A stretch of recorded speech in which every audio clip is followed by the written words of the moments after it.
அனைவருக்கும்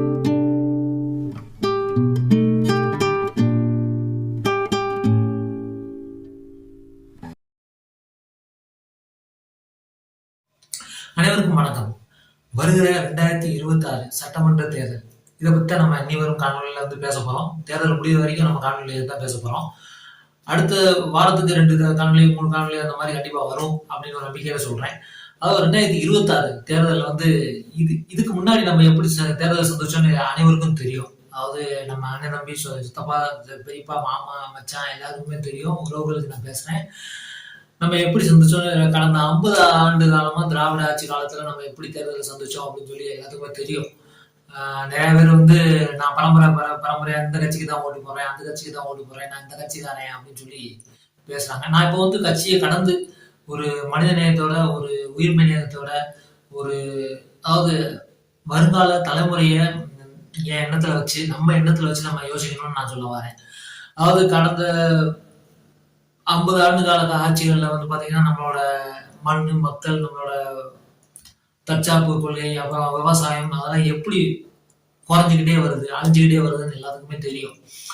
நம்மளோட வாழ்க்கையை நம்ம சரியா வாழ்றோமா அப்படின்னு சொல்லி அனைவரும் சிந்திக்கணும். ஏன்னா நம்மளோட எல்லாத்துக்குமே தெரியும் காற்று மாசுபடுது, நிறைய உடல்நல கேடு ஏற்படுது, உணவு நஞ்சாயிருச்சு, எக்கச்சக்க அதிகமான உணவுகள் இருக்கு. ஒரு சொல்லலாம் நம்ம ஜெம்ஸ் ஃபுட் அப்படின்னு சொல்றோம், பதப்படுத்த உணவுகள் அதுமே ஆகிப்போச்சு. அதாவது அந்த நேரத்தில் செஞ்சு கொடுக்க உணவு போய் ஏற்கனவே அதை ஒரு பையில அடைச்சி பேக்கிங் ஃபுட் அப்படின்னு சொல்லி நிறைய வந்துருச்சு. அது நிறைய நோய் ஏற்படுத்துது மக்களுக்கும் சரி குழந்தைகளுக்கும் சரி. அந்த அந்த கேடான உணவு இன்னைக்கு நம்ம வாங்கிட்டு இருக்கோம். ஃபாஸ்ட் ஃபுட் அதாவது விரைவு உணவு அப்படின்னு சொல்லி ஒரு உலகத்துல போயிட்டோம். விரைவான உணவு செஞ்சு சீக்கிரம் நம்ம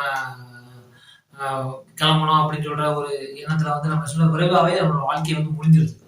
கிட்டத்தட்ட 40 வயது வரும்போதே ஒரு முழுமையான தோற்றம் அனைவருக்கும் வந்துருது. அது பாதிக்கப்பட்ட நம்ம எல்லாருமே நம்ம அந்த சூழ்நிலையில இருக்கிறோம்.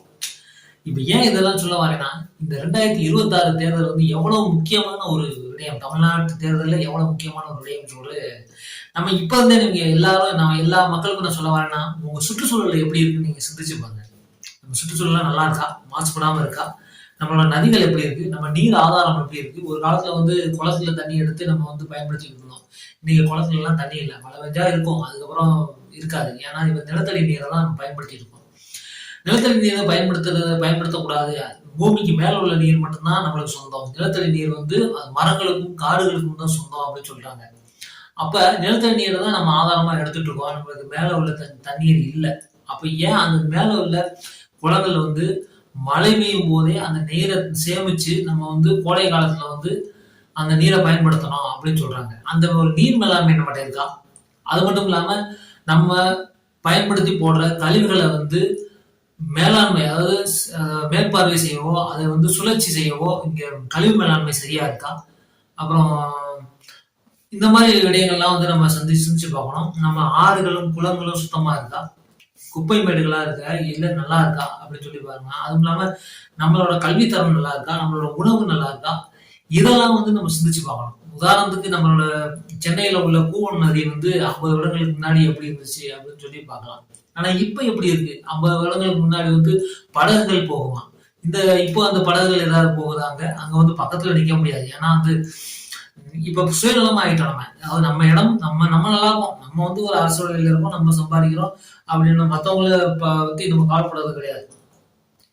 காற்று நஞ்சானா நம்ம இடத்த மட்டும் சுத்தமா வச்சுக்காது, அது எல்லா இடத்துலயும் நஞ்சாகும். குடிநீர் இல்லைன்னா பணத்தை வச்சு குடிநீரை வாங்க முடியாது. அது மாதிரி உணவும் சரி, நம்ம பணத்தை என்னைக்கு சொல்லுவாங்களே, கடைசி நீரும் தீர்ந்து போகும்போது கடைசி மீனும் இறந்து போகும்போதுதான் அதாவது அந்த உணவு இல்லாம போறப்போதான் அந்த பணத்தை உண்ண முடியாது அப்படின்னு சொல்லி அந்த எண்ணம் வரும் மக்களுக்கு அப்படின்னு சொல்றாங்க. ஏன்னா நம்ம பணம் இருக்க நம்மளோட தேவைகள் பூர்த்தி ஆகிக்கொண்டே இருக்கும்போது நம்மளுக்கு அந்த அந்த தேடல் வராது. என்னைக்கு அந்த தேவைகள் பூர்த்தி ஆகாம நம்ம கிடைக்காம நிக்குமோ, உணவோ நீரோ இல்லை ஏதோ ஒண்ணு கிடைக்காம நிற்கும் போதுதான் அதோட அருமை தெரியும். அந்த பணத்தை உண்ண முடியாது அப்படின்னு சொல்லி தெரியும். அதனால 2026 தேர்தல் எவ்வளவு நம்ம முக்கியமான தேர்தல். நம்மளோட அடுத்த தலைமுறையை யோசிக்கணும். இப்ப இருந்து நீங்க எல்லாரும் இந்த காணொலி மூலம் என்ன சொல்றேன்னா, நம்ம சுற்றுச்சூழலை பாருங்க எப்படி இருக்கு, சுற்றுச்சூழல் நல்லா இருக்கா, எப்படி இருக்கு, எவ்வளவு கேடா இருக்கு, வளைவுகளிலே தட்டி பாருங்க. மேலை நாடுகள்ல நல்ல உயர்ந்த நாடுகள்ல, சுத்தமா வச்சிருக்க நாடுகள்ல அதெல்லாம் எப்படி அவங்கலாம் எப்படி வச்சிருக்காங்க? ஏன் நம்மளால வைக்க முடியல? ஏன் நம்ம அரசு இப்படி இருக்கு? நம்ம நம்ம மக்களாட்சி நடக்குது. மக்களால் தேர்ந்தெடுக்கப்பட்ட ஆட்சி நடக்குது. அப்ப மக்கள் வந்து எவ்வளவு நேர்மையாவும், உண்மையாவும் அந்த அந்த ஆட்சிய தேர்ந்தெடுக்கணும் அப்படின்னு சொல்லி நம்ம வந்து யோசிக்கணும். ஸோ நான் எதுக்காண்டி இதெல்லாம் சொல்ல வரேன்னா, ஏன் என்னோட தலைமுறைகள் நல்லா இருக்கும்னு நான் நினைக்கிறேன். அதே மாரி எல்லாரும் நல்லா இருக்கும்னு நான் நினைக்கிறேன். அந்த காணொளி வந்து அதுக்காண்டி தான் அந்த காணொளிய போடுறேன். நம்ம வந்து தலைமுறைகள் நல்லா இருக்கணும்னு யோசிச்சோம்னா, உங்க வாக்க நீங்க சரியா பயன்படுத்தணும். அந்த வாக்கு தான் வாழ்க்கை. அத நீங்க நினைக்கணும். அதனால வருகிற 2026 சட்டமன்ற தேர்தல் என்னடா அரசியல் பேசுறீங்கன்னு நினைக்க வேண்டாம். அரசியல் இல்லாம வாழ்வியலே இல்ல. நீங்க என்ன செய்யணும்னு முடிவு பண்ணது அரசு, அரசியல். நாம என்ன செய்யணும்? ஒரு நாளைக்கு எந்திரிச்சு வேலைக்கு போறோம். இது என்ன வேலை செய்யணும்? என்ன செய்யக்கூடாது? எந்த தற்சார்பு வேலை செய்யலாமா? இல்ல பெருமுதலாளிகள் கொடுத்த வேலையை செய்யணுமா? இல்ல விவசாயம் செய்யலாமா? விவசாயத்துல செல்வ செழிப்பா இருக்கலாமா? இல்ல தற்சார்புல செல்வ செழிப்பா ஆகலாமா? இல்ல பெருமுதலாளிகளுக்கு கீழே நம்ம அடிமையா வேலை செய்யணுமா? அப்படிங்கிற ஒரு விடயத்தை வந்து அரசியல் தான் முடிவு. அதனால 2026 வந்து வாக்கு மிக வலிமையான ஒரு வாக்கு. அதுவும் மக்கள் வாக்கு, மக்கள் அதிகாரம் வந்து பெரிய சிறந்தது. ஆனா மக்கள் வந்து என்னைக்கு இல்ல அப்படின்னு சொன்னா அது போராட்டமா வெடிக்கும். அது ஒரு விடயம். நம்ம அதுக்கெல்லாம் போக வேண்டாம். 2026ல நான் வந்து என்னோட பரம்பரைக்கா, என்னோட தலைமுறைக்கு சிறப்பா இருக்கணும் அப்படிங்கிறதுக்காண்டி நான் நல்ல கட்சிக்கு பார்த்து வாக்களிக்கிறேன். நான் சுற்றுச்சூழலோட பல வருடங்கள் நல்லா உயிர் வாழலாம் அப்படிங்கிறக்காண்டி எனக்காண்டி வாக்களிக்கிறேன். என்னை சுற்றி உள்ள மக்கள் நல்லா இருக்கணும். அதே மாதிரி நாம பேசுற மொழி, நாம இருக்கிற இனம், அந்த இனம் மொழிக்காண்டியும் நம்ம வாக்களிக்கணும். இதை பத்தி நம்ம நிறைய பேசுவோம் அடுத்த காணொலியில. நம்ம வந்து யாரு வந்து சிறந்த திட்டங்களை தராங்க அப்படின்னு சொல்லி நம்ம வந்து அதை கவனிச்சு கூர்மையா சிந்திச்சு நம்ம அந்த 2026ல வாக்களிக்கணும்னு கேட்டுக்கிறேன். இன்னும் 5 மாதங்கள் இருக்கு. 5 மாத காலங்கள்ல என்னால முடிஞ்ச நல்ல விடயங்களை இந்த காணொலி மூலமா பண்றேன். அதுவும் இல்லாம நீங்களும் வந்து சிந்திச்சு வாக்களிங்க. பணத்துக்கு என்னைக்குமே வாக்கு வந்து விலை போக விடக்கூடாது. இத அறிவில் சிறந்த மக்கள் வந்து அறிவில் தெளிவில்லாதவர்களுக்கு கற்பிக்கணும்னு சொல்லிக்கிறேன். ஏன்னா யாருமே அறிவில்லாமலாம் இல்லை. அறிவில் சிறந்தவர்கள், அறிவில் தெளிவில்லாதவர்கள் தான் இருக்கிறாங்க தவிர அறிவில்லாம யாருமே இல்லை. நன்றி.